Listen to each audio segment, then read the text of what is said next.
અરવલ્લી જિલ્લાના શામળાજી નજીકથી સોનાના નામે ફ્રોડ કરતી ગેંગ ઝડપાઈ છે. જ્યાં રાજસ્થાનની ગેંગ પિત્તળના બિસ્કિટ પર સોનાનો વરખ ચડાવી તેને અડધા ભાવે વેચવાનું જણાવી લોકો છેતરવાનું કામ કરતી હતી. ત્યારે જિલ્લા એલસીબીની ટીમે સમયસર કાર્યવાહી કરી 3 આરોપીઓને શામળાજી પાસે વોચ ગોઠવીને ઝડપી લીધા છે. જિલ્લાના શામળાજી નજીકથી સોનાના બિસ્કિટના નામે મોટી છેતરપિંડી કરતી ગેંગ ઝડપાઈ છે. જેમાં રાજસ્થાનની એક ગેંગે ખોટા સોનાના બિસ્કિટના ધંધાથી લોકોને કરોડો રૂપિયાની ઠગાઈ કરી હતી. જેને લઈ જિલ્લા એલસીબીની ટીમે 3 આરોપીઓને શામળાજી નજીક આવેલ સમણપુર ગામ નજીક બાતમીના આધારે વોચ ગોઠવી કે જ્યાં કાળા કલરની હેરિયર ગાડીમાંથી આરોપીઓને ઝડપી લીધા છે. જ્યારે એક આરોપી હજુ ફરાર છે. જેમાં પોલીસે ખુશ્બુદ્દીન મોહમ્મદ, રાકેશભાઈ સાબરામ, મોહસિન ખાન, પ્રતાપ ખાન ને ઝડપી લીધા છે. તો આ ગેંગ ખાસ કરીને વેપારીઓ અને સરકારી કર્મચારીઓને નિશાન બનાવતી હતી. તેઓ દાવો કરતા કે તેમને ખેતરમાંથી જૂના જમાનાના સોનાના બિસ્કિટ મળ્યા છે અને તેમને બજારમાં અડધા ભાવે વેચવા માંગે છે. તેઓ પહેલા સાચા સોનાનું નમૂના આપી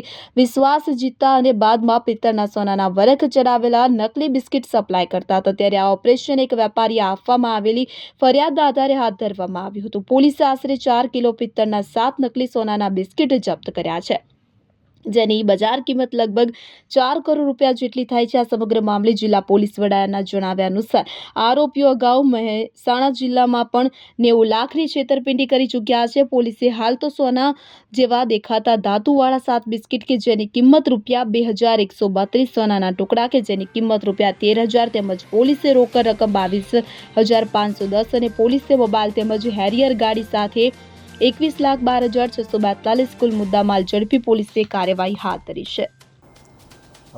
અરવલ્લી જિલ્લામાં અમને ગઈકાલે બાતમી હતી કે ચીટિંગ માટેની એક ગેંગ રાજસ્થાનથી નીકળી છે અને સોનાના બિસ્કિટ ના નામે ચીટિંગ કરી અને લોકોને ઉલ્લુ બનાવી રહી છે.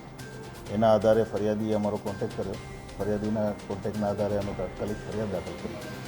બનાવ એવો હતો કે રાજસ્થાનમાં જયપુરની આસપાસ ખુશ્બુદ્દીન અને મોહસિન, રાકેશ એમ કરીને કુલ 4 આરોપીઓ પોતાને ત્યાં ખેતરમાંથી સોનાના બિસ્કિટ મળ્યા છે અને અડધા ભાવે વેચવાના છે. એના આધારે ડાયરેક્ટ ગુજરાતના વેપારીઓને, સારા લોકોને કોન્ટેક્ટ કરતા હતા અને કોન્ટેક્ટ કર્યા પછી એ જ્યારે વ્યક્તિ ત્યાં જાય ત્યારે એમને ટેસ્ટિંગ માટે અમુક પ્રકારના નાના બિસ્કિટ આપતા હતા જે સાચા હતા. એ ટેસ્ટિંગ કરાવ્યા પછી જ્યારે ખરેખર ડીલ કરવાની થાય ત્યારે એ પિત્તળના બિસ્કિટ જેના ઉપર સોનાનો વરખ ચડાવી અને એને પધરાવી દેતા હતા અને પૈસા લઈને ગાયબ થઈ જતા હતા. આ પ્રકારની બાતમીના આધારે ગઈકાલે અમે વોચ ગોઠવી અને આ જે ટોળકી છે એ એમની હેરિયર ગાડી લઈ અને ધનસુરાના વિસ્તારમાંથી રિટર્ન થતા હતા ત્યારે શામળાજી ખાતે અમે પકડી લીધા છે.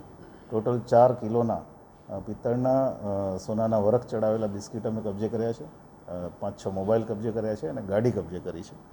3 આરોપી આમાં અમે અરેસ્ટ કર્યા છે અને એક આરોપી અમારી જે ઓપરેશન છે એ દરમિયાન ભાગી ગયો છે. એ અમારે માટે વોન્ટેડ છે. સ્થાનિક વ્યક્તિ અહીં આસપાસની કોઈ સંડોવણી હોય અથવા તો આ લોકો ત્યાં વેચવાના જવાના હતા, કેવી રીતે બનાવટ કરતા હતા એ કેવી રીતે સામે? મેં આપને કીધું એમ બનાવટમાં એ ડાયરેક્ટ ઇન્ટરનેટ ઉપરથી ફોન નંબર મેળવી અને સરકારી કર્મચારીઓ અને વેપારીઓને સીધો જ સંપર્ક કરતા હતા. અમારા જે ફરિયાદી છે એ જિગ્નેશ કુમાર અંબાલાલ ચૌધરી છે, જેમની સામે જેમને એમણે 4 કિલોનું સોનું અમારા ખેતરમાંથી નીકળ્યું છે અને 2 બિસ્કિટ તમારે લેવા હોય તો તમને અડધા ભાવે આપશું એ પ્રકારની ફરિયાદના આધારે અમે આ લોકોને અરેસ્ટ કર્યા છે.